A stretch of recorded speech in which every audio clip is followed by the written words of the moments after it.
So this new month of OMG is about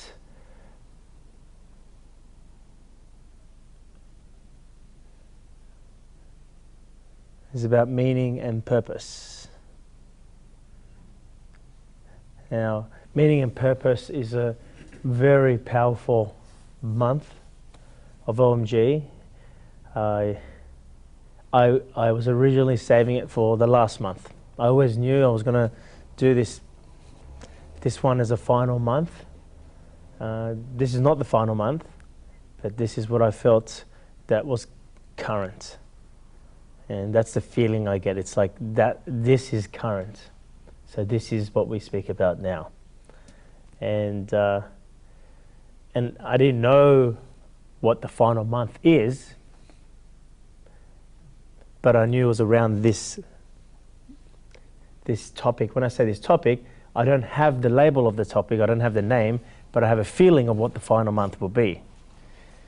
And we're going to be obviously talking about this month now. But as I was speaking to Sally about it, I was like, this is the month I wanted to, this is the kind of month I want to finish off the OMG. And but sometimes we speak about what I'm going to speak about last because it's going to set us up what we're going to speak about. Does that make sense? We're going to speak about this, and might I think it shifts and really takes OMG to how we want to finish it. So this month is what I feel about this month is it's the home run of the game. It's the winning try. That's what I feel about it. So you kind of want the winning try to be at the end, but for some reason we're speaking about the winning try now, the home run now.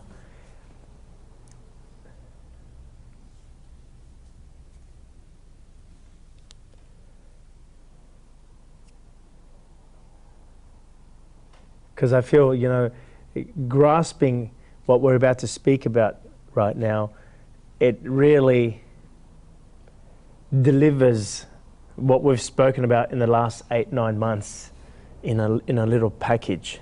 It really delivers what I'm really saying in the WTF experience.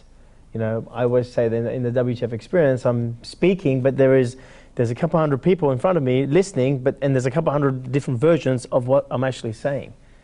You'll see how that is true today, because when I take you through what I'm about to share with you today, you'll ask yourself the question, is that what I heard in the WTF experience? I don't think I heard that.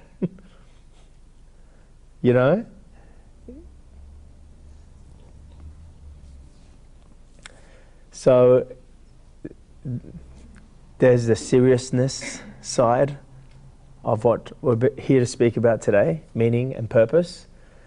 Now, just to lighten things up about meaning and purpose, I want to start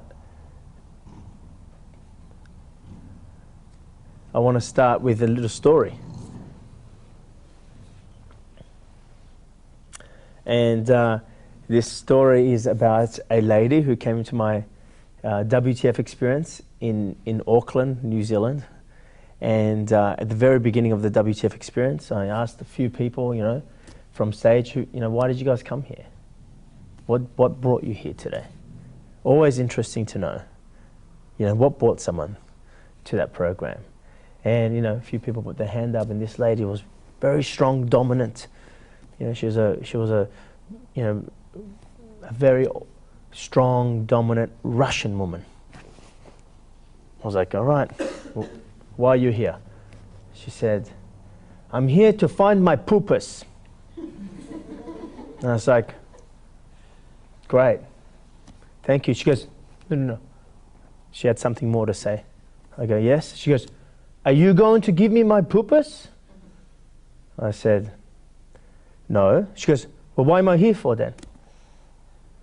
I said, you're here to realize your purpose. She goes, so when I leave today or tomorrow, I will know my purpose. And I said, maybe, maybe not.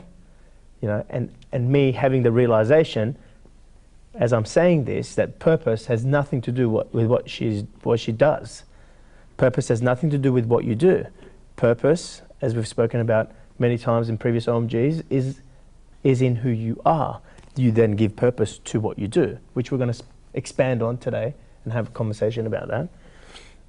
So the WTF experience is all about realizing who you are. But if she's sitting there going, well, what am I going to do? What am I going to do? Then she's filtering what I'm actually saying based on what she's going to do so she can find purpose in what she does. You see? So when she says, am I going to find my purpose? When I say, well, it depends on you, well, what I'm actually saying is, it depends if you're going to actually be here and realize who you are. Because then you'll find purpose in who you're being, and then you give purpose to what you do rather than get purpose from what you do. So that was my answer to her. And of course, I don't think she was satisfied with that answer. And, you know, throughout the day, you know, she became a main character in the WTF experience. Every program around, there's main characters. You know, there's always someone who becomes the pinnacle point with me in holding space or playing a role in creating some kind of space in the WTF experience, or in anything. I mean, we just finished the retreat. You know, there was about 3 or 4, maybe 5 main characters, and I would keep going to those characters because they played a role in reflecting so many things for different people. You know, in the last one, John was definitely a main. I think John's a main character in every retreat he comes along, but he was definitely a character that, you know, held some space and played a role. You know, there was you guys would remember who was at the retreat, Amadeus. I kept going to Amadeus. He was playing a role, a pivotal role. You know, and the role would be saying, for example, with Amadeus' role, it was for, you know, I'm bored. What are we doing? You know, there was something there, you know, which was reflecting for so many people. So I kept going back to Amadeus. Anyway, I'm getting sidetracked. But so this lady became a main character in the WTF experience. So as we kept going along, after day 1, she came back on the Sunday, a bit flustered, you know, flicks her, I think she had a feather scarf on something, and, you know, and she's like, on Sunday morning, puts her hand up, I still have not found my pupus. I said, well, your pupus will find you. She's like this, you know. I don't know about that, she says. And long story short, halfway through Sunday, she puts her hand up again. She goes, are you going to show me my pupus or what? I said, so I guess you still haven't found your pupus. She goes, no. I said, well, if you still haven't found your pupus, I don't think you're going to find your pupus here. And she goes, okay, we're done. Walks out. So I always remember that story because I loved how she was so driven to find her pupus. And that's what it became. It became her pupus.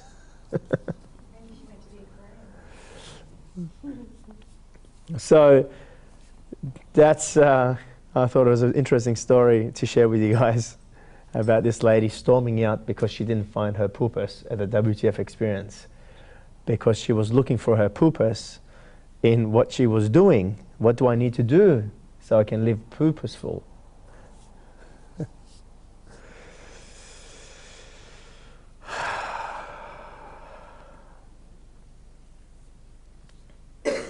So as you know, as we've discussed through WTF experiences or through many months of OMG, it's weaved in and out. And it's now finally to really time to dissect this conversation, purpose. I won't be able to help myself now. I reckon I'm going to call it purpose the whole day instead of purpose. Because it's this, you know, what I'm feeling to do right now is just speak this morning part of this program, the OMG, about purpose, and then, you know, the home run, the winning try, when the Roosters win and they score the winning try in the grand final, is going to be this topic about meaning. What does this all mean then? So I'll save the meaning for the afternoon segment, but we start with pupus. And we want to have this conversation about pupus.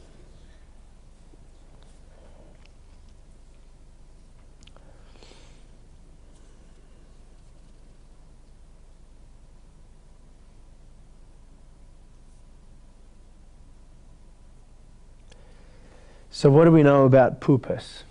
See, can't help myself now. What do we know about purpose?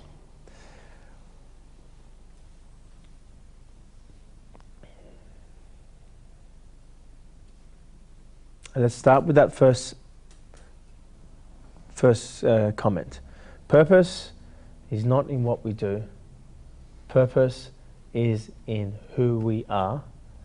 And when we realize who we are, we no longer know our purpose, we become purpose. Then we give purpose to what we do. And I'm just going to give you reference points to that comment. Reference points to the different things we've spoken about over the last 8-9 months. There's a big difference between knowing the truth and being the truth. The difference is the person who knows the truth or understands it cannot live the truth. The person who is being the truth doesn't have to live it. Do you understand? They are being it, which is in turn living it. So therefore they don't need to live it, they are being their truth. And when you're being the truth, by the way, it doesn't mean you know the truth. You're just being it. And if someone asks you a question, it's not like you are all-knowing, but because you're being it when the question is asked, then you will know the answer to that question. But it's not like you're walking around all-knowing. The more deeper I've dived into truth, the less knowing I became. Or the less knowing I needed to be. In other words, it's not that I had all the answers to my questions began to die off to the point where I had no more questions. You see? The search finished. And I knew when the search finished because I would always get different things come across my table. In the field of work that I do, in my industry, always, clients, you got to go and check this guy out. You got to check this person on what they say. They're just talking about the same stuff. And at the beginning, I was curious to know, well, really, what are they talking about? And I would listen to what they're talking about, and I'm like, but you see, I'm not listening to the words anymore. I listen to the space from where the words are coming from. And I'm like, they're not saying the same. They are understanding what I'm saying, but what they're saying is not coming from the same place.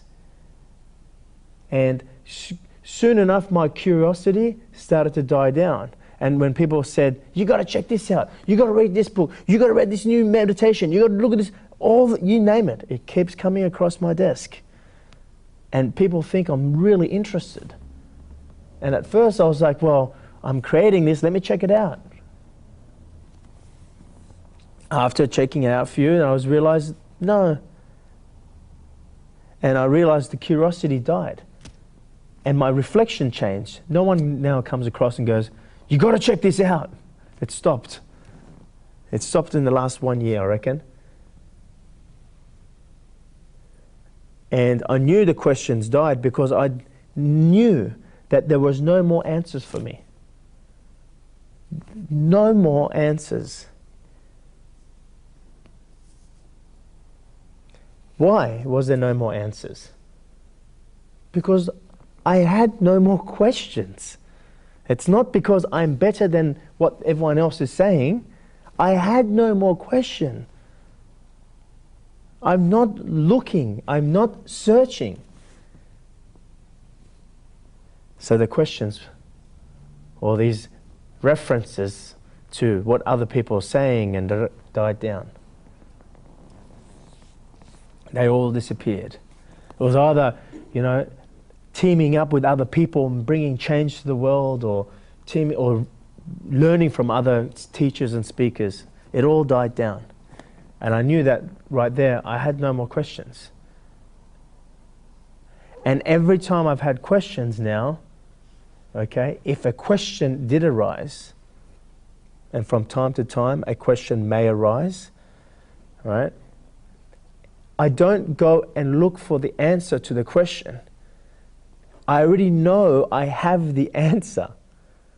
This is why when people say, when you ask a question, you already know the answer to the question you asked. You wouldn't have asked the question if you didn't know the answer. So the moment any question arises, there is a feeling sitting here that is the answer. This is how I do month by month of OMG. I ask the question, what am I to speak about this month? What do I feel? And the moment I ask the question, there's a feeling that sits here. And I don't know how to put that into form until the moment I sit in this chair and I begin to speak to you about this feeling that I'm feeling right now, and I draw the feeling and I put it into form, or put it into words, which you then listen to. But what you're listening to is not the answer. You see, what I would love for you to grasp here while watching the OMGs is for you to realize what your question was, not what the answer is. Every month you come here, there's a relevant topic. Who's ever experienced that? You come here every month, you're like, oh, I can't believe we're talking about that. This is what I've been thinking about. This is what I've been experiencing about. What I love for you to experience is not the answer that I'm about to give to you, but for you to realize what your question was, because you asked the question. And in your manifestation at the moment, currently, you are delivering the answer or realizing the answer through this form of this guy called a Miyazogi. But really, it's you coming through a Miyazogi, and that's the form that you can grasp and understand. But when you no longer need to grasp the truth or understand the truth, then the form of the answer won't come through form, it will come through formless. And you will know the answer yourself. It's the same as manifestation. If you love something, you choose it. If you think it's impossible, or where's the money going to come from, then you have to manifest it to come through some kind of form. Well, I'll get a pay rise, I get this. You have a limited perspective of how the manifestation can drop into your hand.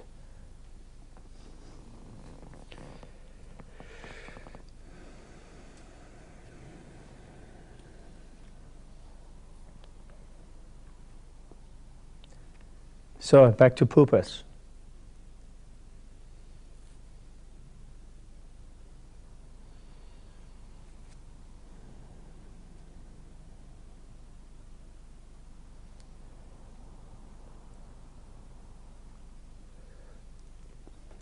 Not last month, maybe the month before, we spoke about there's a big difference between putting your power into something versus using your power through something. I'm giving you another reference point here.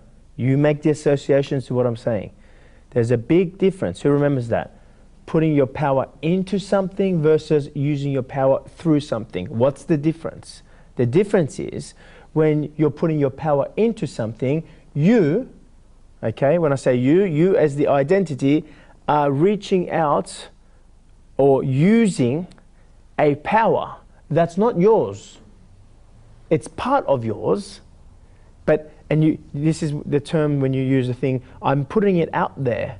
I'm putting it into the universe. So you as the identity is using the power. Guess what? That's duality, two. You, the power. Not only is that two, duality, okay, you are actually telling yourself that I am going to use the power. What else are you telling yourself? You don't have that power. Not only you don't have the power, you are not the power. You see, it flips upside down.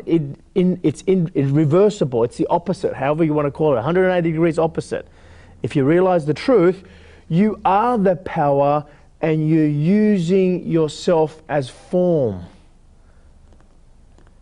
You are not form using the power of formless. You are the formless expressing yourself, which is using your power, into form, into this costume, into these clothes. And when I say clothes, I'm talking about form. I'm talking about being the physical. You are not the painted. You are the painter, painting. This physical experience you're having is the painted. So we continuously put power into something. What does putting power into something means? It means it makes it, if you like, concrete that this is separate to me and I have no control over it. Therefore, I attempt or try to control it. What do we spoke about in previous months when we said, how do you know when something is controlling you? How do you know when something has control over you? Because you try to control it.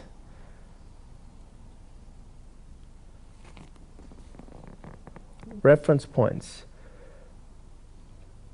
When you are not your purpose, you look to find your purpose in what you do. Now, nothing wrong with that. This is what most of humanity is doing. They are finding themselves in what they're doing rather than finding themselves and giving not their power to what they do, but express who they are through what they do. Most of humanity, are doing that.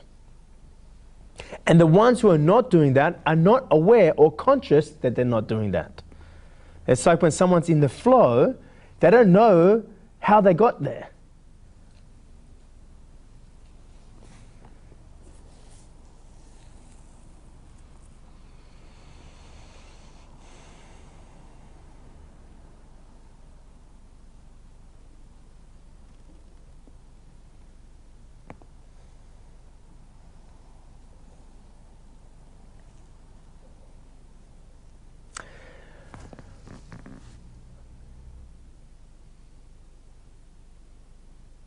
You know, every time you come here and you listen or watch this stuff, what you are feeling is the formless. You're not coming here to learn what I'm saying, and if that's what you've been doing, which I told you not to do at the beginning, right, then what you're doing is learning a version of what I'm saying. So then you take what I'm saying back into your life and try to apply it. You don't apply this, you be this. But every time you come here, you feel more expanded when you leave. That's why you continue to come here. That's why you continue to watch this, because you can feel yourself expanding. And the reason you feel yourself expanding is because I am talking about something that's formless. I am talking about this space. Forget about what I'm saying. Through talking about this space, I am connecting through that space. Through you connecting through what I'm saying, you're connecting to that space. So really what you're doing is connecting to yourself. Forget about what's being said. It has nothing to do with it. What do you feel every time you feel that space? You're feeling pupus. But it has nothing to do with what you do. When we do the oneness meditation, and I keep referring back to this, when you do, I just did a corporate gig just last week or 2 weeks ago, straight after the retreat. And I took these guys through a meditation. I mean, when I say corporate, it was really interesting. It was a wide range of people. I had sales managers, I had CEOs or the founders of the company, right? But this company owned two different things, two different entities. One of the entities, I had truck drivers, machine operators, tractor drivers and all that kind of stuff. And then the other one, I had chefs, waiters, waitresses, a wide range of I had a smorgasbord in front of me. Usually when I want to chat or conversate, I look and I feel the clients or feel who I'm connecting with and meet them where they're at and then take them to where I want to go. But I had to meet so many people because there's so many different versions of them. There's people sitting there, truck drivers sitting there going like you have these ones, but then you have these ones. The really high raised, like, what do you got for me? Like, I'm being paid to be here. That kind of stuff. So I'm just trying to give you an idea of the range of people that I had. And here I am talking about love, talking about intuition, talking about pupus. And, they start to go, they scratch their head and go, oh yeah, that happened, have a few laughs and all that kind of stuff. And, there's a bit of entertaining. And then I say to them, let me give you an experience of what I'm saying. All right? We're going to do a guided meditation. It's not really a meditation. Don't worry if you meditate or not. And I tell them, I don't meditate. I'm just doing this so you can experience what I'm talking about. So everyone's like, all right. So we sit in a circle. I get the corporation to move all the tables they had there, pens, papers, get rid of it. And we sit in a circle, and I take them through a oneness meditation. The one we expand out, out, out, out. And we expanded out, came back, finished the meditation, and I said, what did you feel? What was the answer to your question? Because remember, the question is, what's important for you right now? What matters right now? And, a couple of them had some logical answers, and I was like, wow, these guys didn't really grasp that. How did you not feel that, And then one of the truck drivers goes, oh, this is a really weird answer, but I felt great, and I felt like nothing mattered. And then everyone went, yeah, I felt that too, because everyone was trying to give the answer they meant to have. But you see, when you do that meditation, right, when you do that little, whatever you want to call it, process or whatever, when you are feeling the expanded self, when you're feeling yourself being expanded in amongst the space, and by the way, that space that you're expanded in is not the formless. That space amongst the universe is space amongst the form. But it's a version of it, right? It's a reflection of the formless. Because the universe itself is not infinite. Why? Because they know that universe is still expanding, which is a reflection of your expanded self. Your awareness is expanding, right? But anyway, when you're amongst that, and I ask what matters now, and people say nothing, remember, within that nothing is everything. Yes? Right there, you felt purpose. Who knows what I'm talking about? You felt purpose, and it had nothing to do with what you do. So I want you to grasp that. Now, peel this purpose, this label purpose away, and what is it that really purpose is? We need to first define what is purpose before we go on further. What is that? What did you feel? You felt purpose. Okay, so what did you feel? Microphone, please.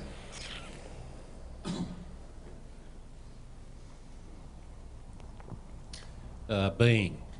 Being. So, okay, great. So what does that, if you had to put another word to that, what is being? Yes? Microphone. Alive. You felt alive. Okay, great. So look at all the different feelings or labels that we associate with purpose. You felt alive. You felt being. Microphone. By being, I mean I felt present. Present. So you were being present. You were being now. You're being the moment. Yes.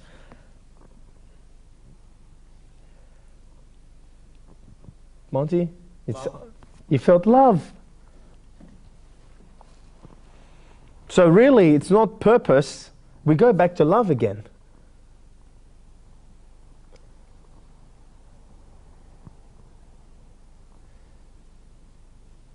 We go back to love again.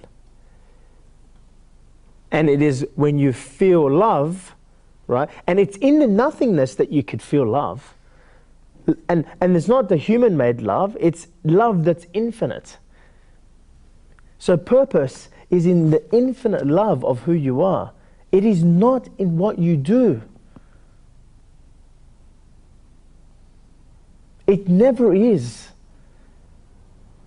It never was. It never will be. However, you will have versions of purpose, love, presence, being alive, whatever word you have for it. Where all those words are describing the same thing. You will have versions of that when you are doing something. But the moment you are doing whatever it is you're doing, it's a temporary. That's why I call it versions. You feel the purpose in what you do temporarily.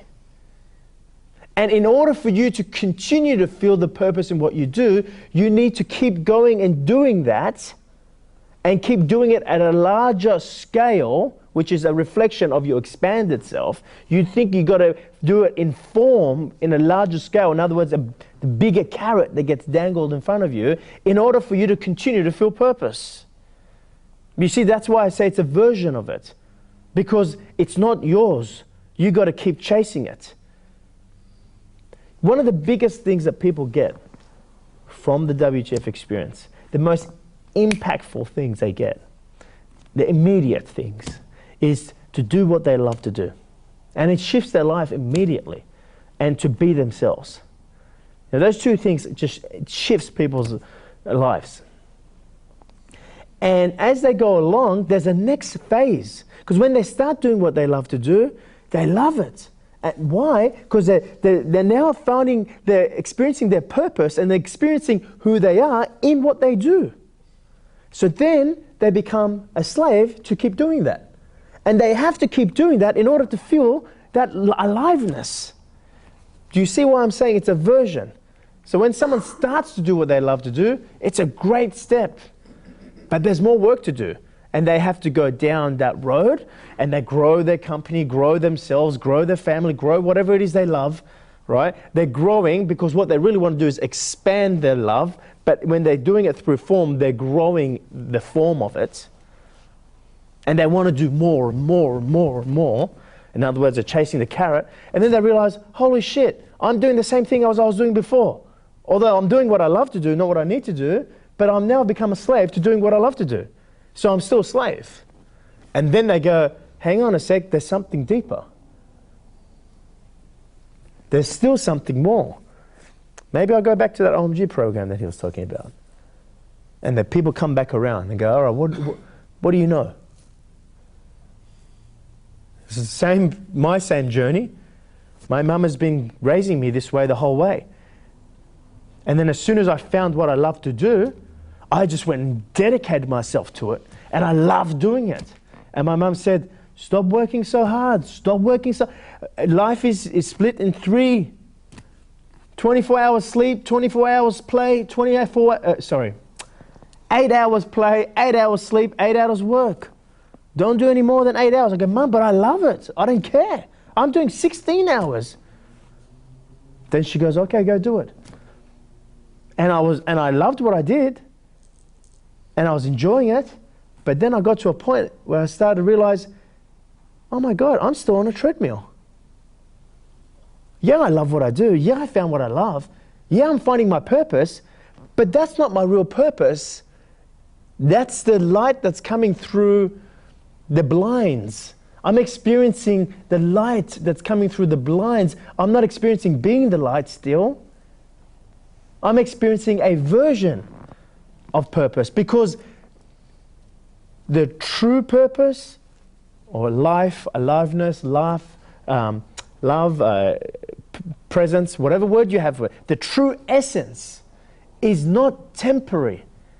It's eternal. And it has nothing to do with the external. It's internal and it's eternal.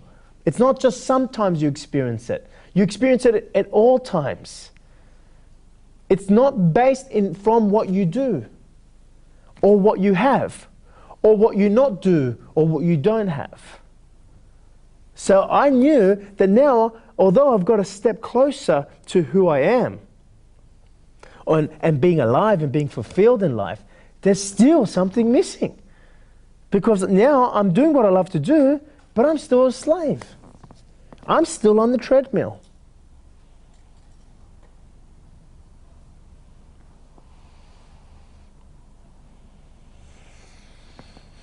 So that's why I make that statement, purpose is not in what you do, it's in who you are. And when you realize who you are, you become purpose, then you give purpose to what you do. Excuse me. Now, when I say give purpose to what you do, you are expressing who you are through what you do. You're not giving your power to what you do. I am not an inspirational speaker. What you do is not what you are or who you are. I am just expressing who I am in this moment through the form of being an inspirational speaker, inspiring people, changing lives and changing and impacting the world. But that's not who I am. That's what I do.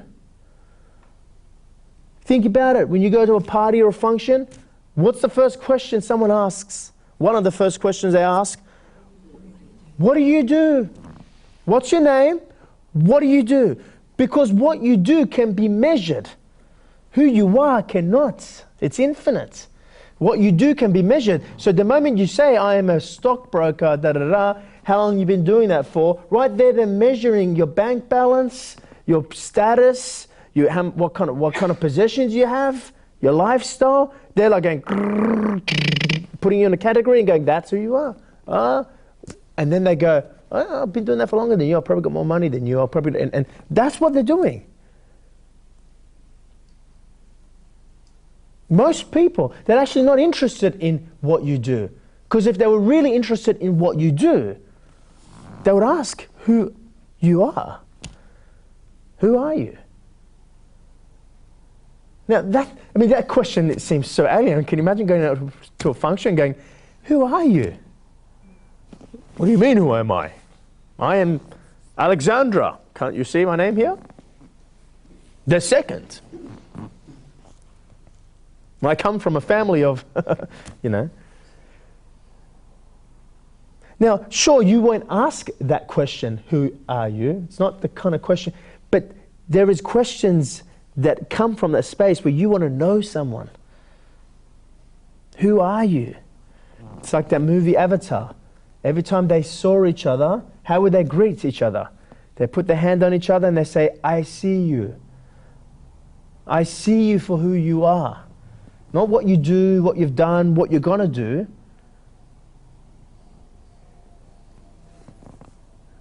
Purpose is in who you are, not in what you do.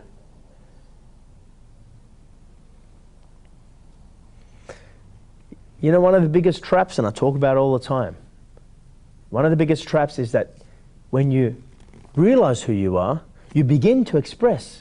Where the moment you connect more and more with who you are, you begin to express that. And then you then confuse what you're expressing in your doing as my purpose. I did that.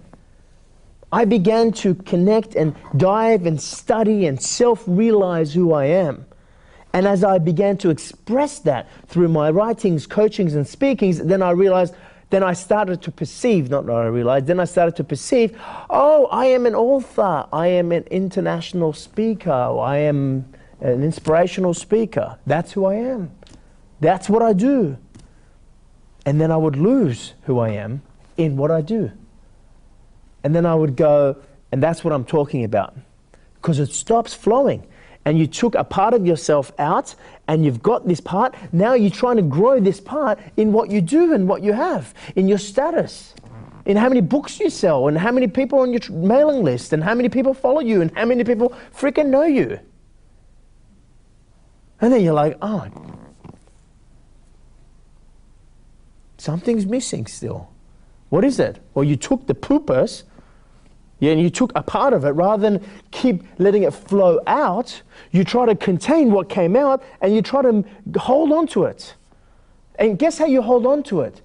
You give it meaning, which we're going to talk about this afternoon. Meaning, this is who I am, this is what I do, and this is what that means. And why do you try to hold on to it? The moment you have a bit of purpose and you're bringing to express it, why do you try to hold on to it? Because you think it's not who you are.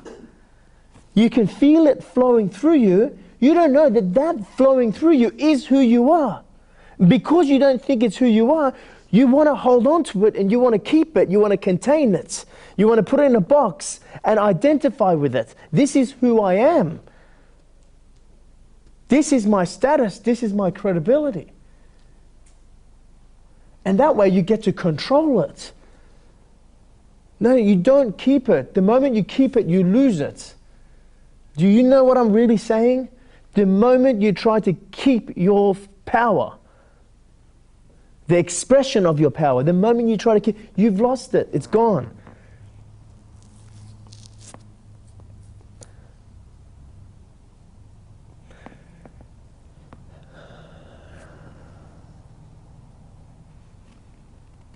Pupus is not in what I do. Pupus is in who I am. I have pupus in me.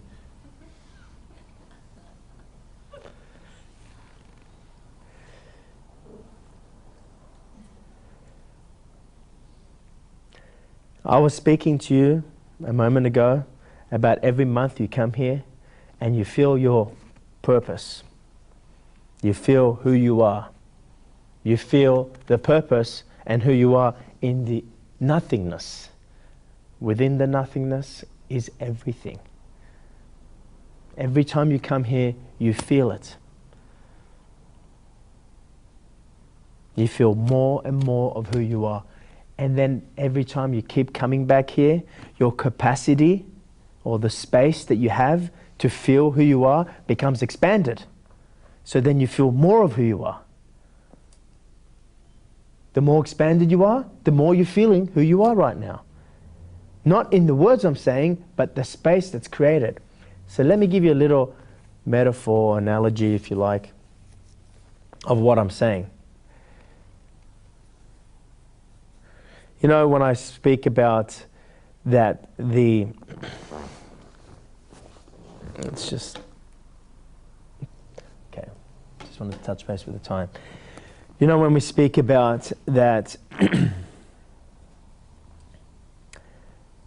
balance, let's say balance is the prison. Yeah, we've heard me say that before. Is it important to find balance? Yes, it is. Because when you found balance, you are at the door of the truth. But you didn't come here just to sit in balance, because that's as good as having a penthouse within your prison. You see, you're still in prison. And for those who need to remember why the balance was a prison, well, because when you have positives, you have equal negatives. When it's good, it's equal bad. When it's right, it's equal wrongs. It's duality. And it's always in proportion. It always balances itself out. Now, why is it better? And I'm going to use the word better right now. That's not the truest word. Why is it better to be in balance than not balanced? Because when you're out of balance, you're experiencing the highs and lows of life. If you're at the edge of the seesaw, the up and down is far greater than when you are closer to balance. The up and down becomes less and less. And some people have a really balanced life because they've studied so many different philosophies, and then, you know, he's taught that to be balanced. And yes, they have a well-balanced life, but they're still within the box. And that's why I always say they've built a penthouse. They've built a penthouse amongst the prison. So that means they're still limited. And just in case some of you are thinking, well, no, I'm not limited anymore. Okay? You're not limited anymore when you are the power. If you're still trying to use the power, that means you still think this body this form is who you are. You're not the power yet, my dear. Microphone. Hold the question. Can you hold it? Let me just get this out. Let go of it, it will come back. So every time you come here, it is like you go to this door of the truth. Because every time you come here, I am speaking from what is outside of the box. So you come here, and every time you're feeling this, you are looking the door of the truth. You look outside, and you see what you see. And really what you see is not what you see, it's what you feel. And you feel the expansion. You feel the purpose. You feel the love. Right? As you're sitting here, you feel that. As you're looking out, you feel that. But not everybody is ready to step through the door. It takes time to step through the door. I'll tell you why in a moment. So when you're not ready to step through the door and go into the bliss, the abyss, the bliss, whatever you want to call it, what you do then is you look and you feel and you go, this sounds familiar. This feels familiar. That's who I am. But you're still in the box looking out. That's who I am. So you understand who you are because you can see it, third eye, you can feel it. But because you're not ready to step outside of the prison yet, you turn back around and go, all right, what do I need to do to keep feeling that? You see? So then you find something to do, your pupus, and when you do your pupus, you feel what you felt when you looked outside of the box. But guess what? Because it's not who you are, you can't keep it. So then you try to contain it and control it and give it an identity and give it a meaning. We're going to come to meaning this afternoon. Give it a meaning and go, this is who I am. This is, and when I say this is who I am, you're describing what you do as who I am. And you feel alive. But you don't feel alive. You feel alive in what you do. Which is temporary, because you can't keep doing it. When you walk out from the box, when you walk through that door,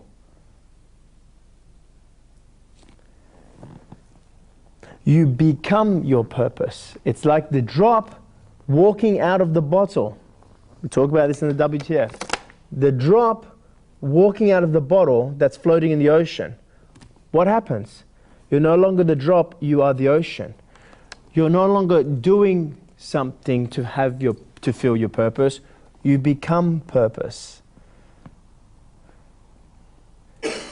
Now, I made a comment.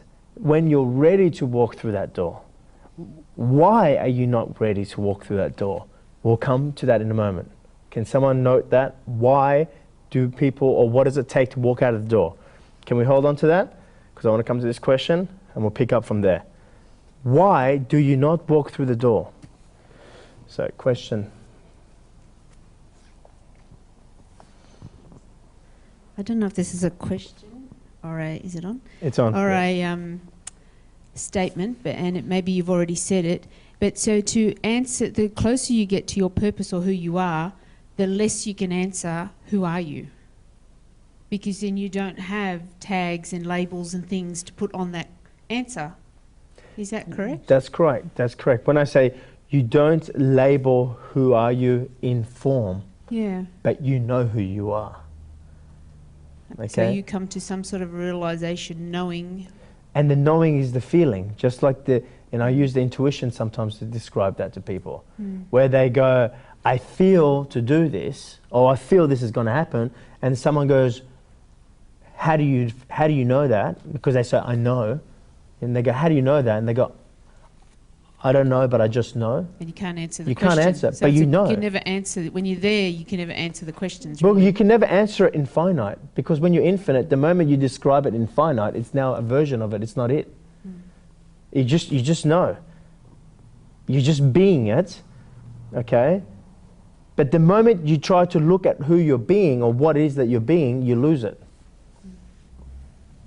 It's like the moment you worked out life and go, that's it, I've worked out the secret of life. The moment you worked it out, you're gone. Thank you for the question.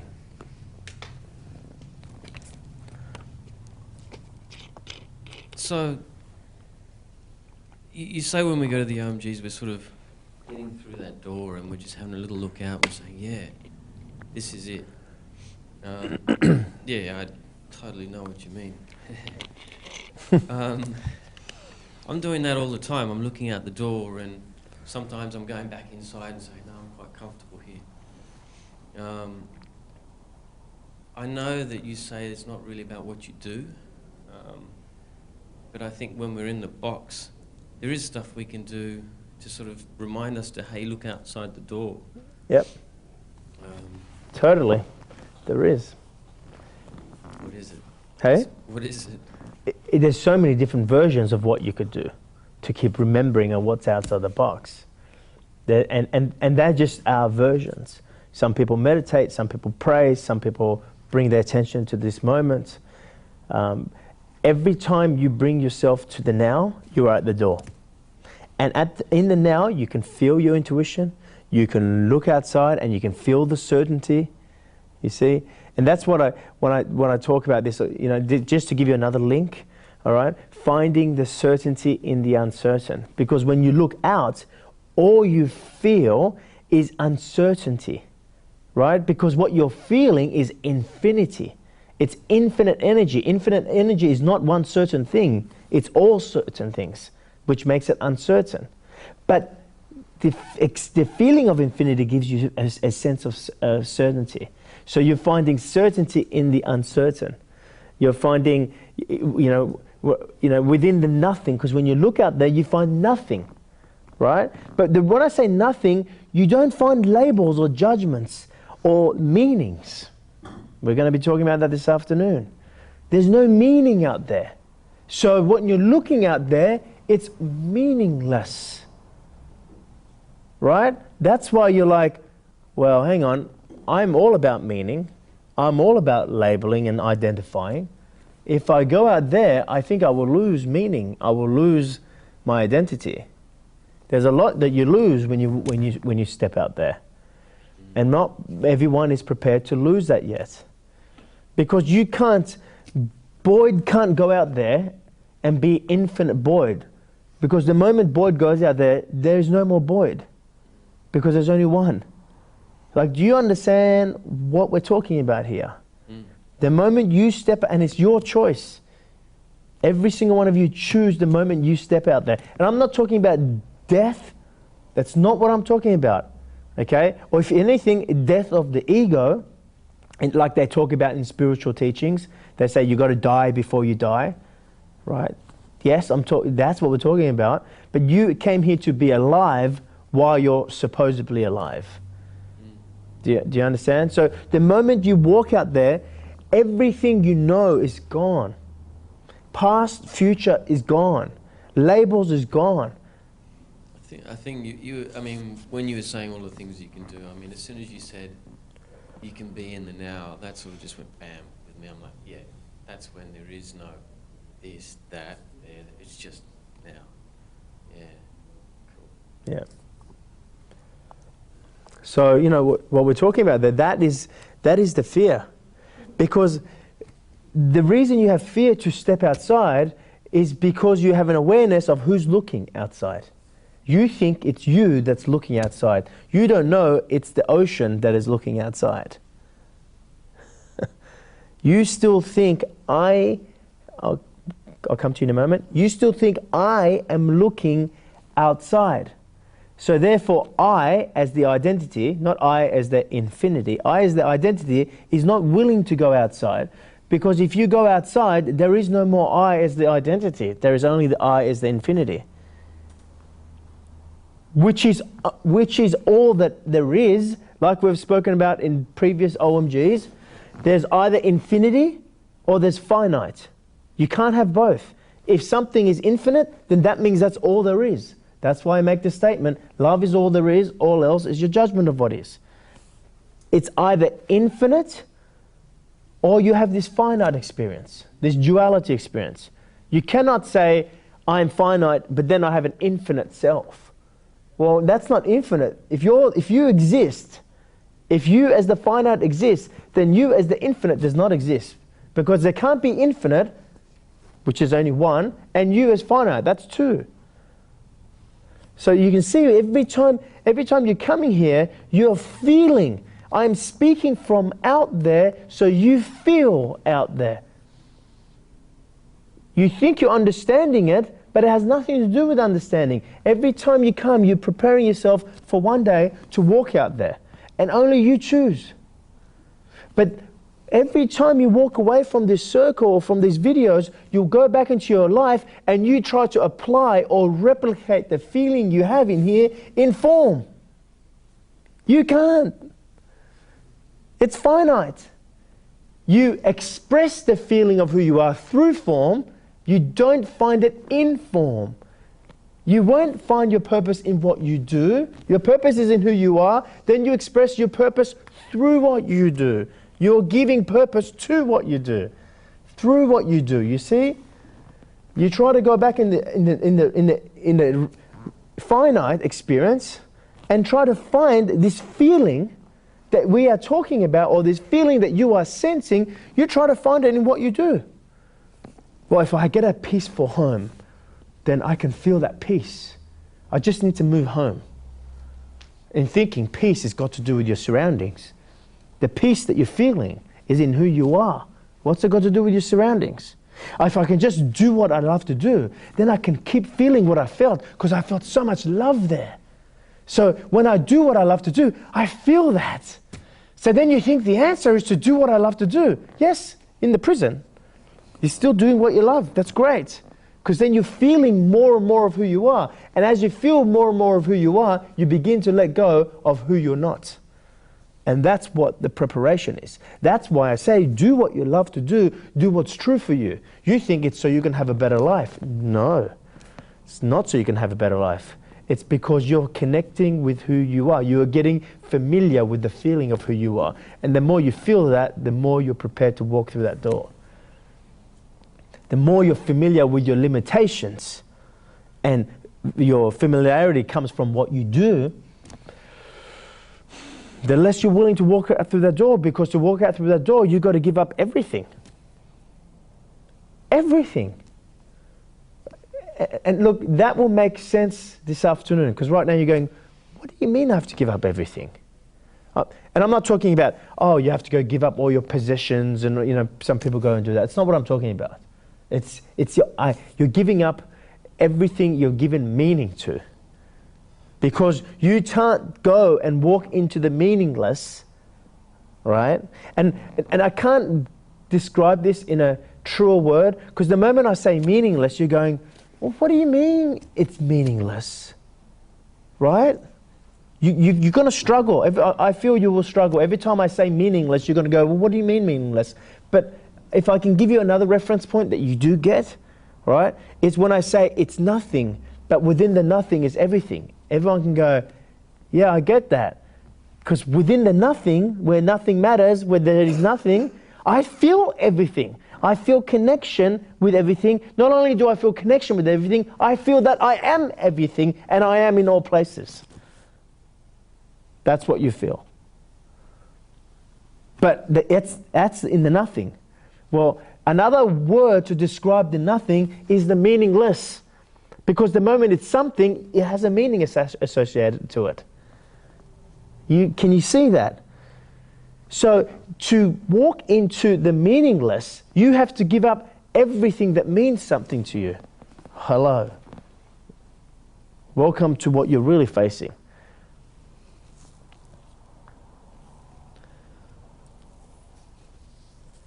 Like, this is why I wanted to put this in the final month, because that is the final step. You're giving up all the things you have meaning, everything you've given meaning to. We are meaning-making machines giving meaning to something that is meaningless. That's all you're doing. We are meaning-making machines giving meaning to something that is meaningless. It has no meaning.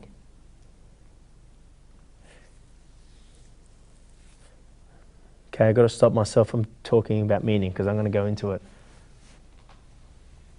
And then we'll be finished.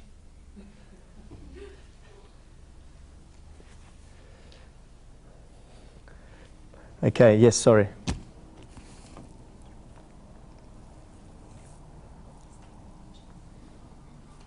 I'm really glad you said that meaningless thing because I sense that. But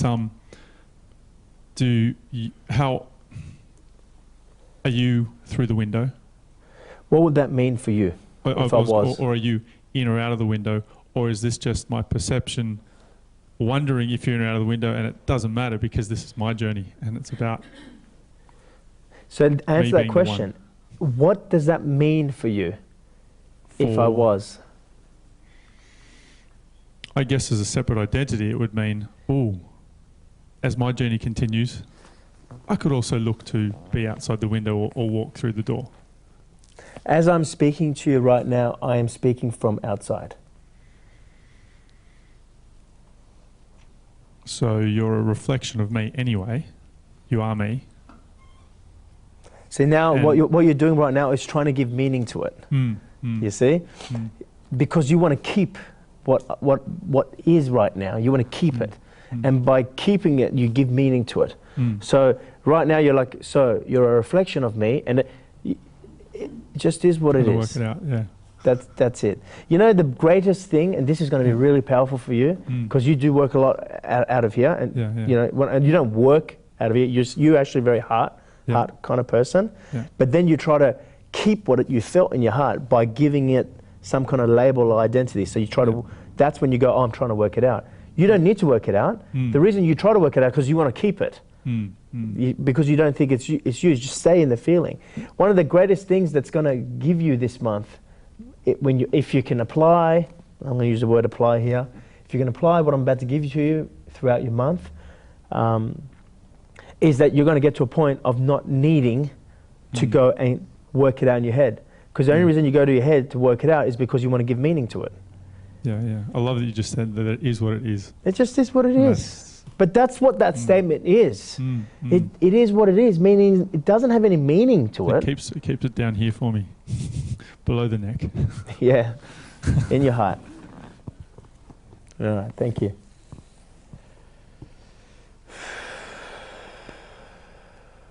All right.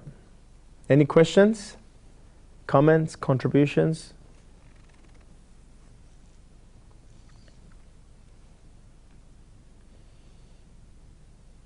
John? So that's what the game's all about. So that's what the game is all about. As long as what you just said doesn't have any meaning to it, yes. Because the moment... It's just understanding. It's an understanding. It's just is, but I didn't know what was. Yeah. I think you really can have a real stronger, truer reference point of what it means when people say, well, it is what it is. You know, some people say that. What they see is, well, I see this as a positive thing and has a positive meaning to it, but then they'll go, oh, it is what it is. But really, they see it as positive. Or they'll have a negative meaning to it. You can see there's another word that we could use for meaning, and I wanted you to kind of realize this as we went along. Meaning is another word for something else. You know, what is it? Judgment. That's right. The moment you give meaning, it's the same moment you're making judgment. You make judgment, then you give meaning to it. The moment you give meaning to what you've judged, it's almost like you give it an independent drop. Do you understand? In other words, you give it its own life force. Now it exists. Okay? And now it doesn't. Now when I say it exists in duality. It doesn't really exist. It's not existence. It's a version of existence. The moment you judge something and say this is positive, this is negative, then the moment you attach the meaning to it, it stays. Meaning is what reinforces that as real. Now, we're going to really open this up this afternoon and just look at how many different areas we bring meaning into things. But let's stop on meaning. I want to make sure we've really completed pupus. We have to have pupus completed, so we are no longer full of pupus. All right? We are pupus, not full of pupus. We are purpose, not full of pupus. So I want to continue with purpose when we come back. Make sure that's been completed, and if it has, then we'll continue.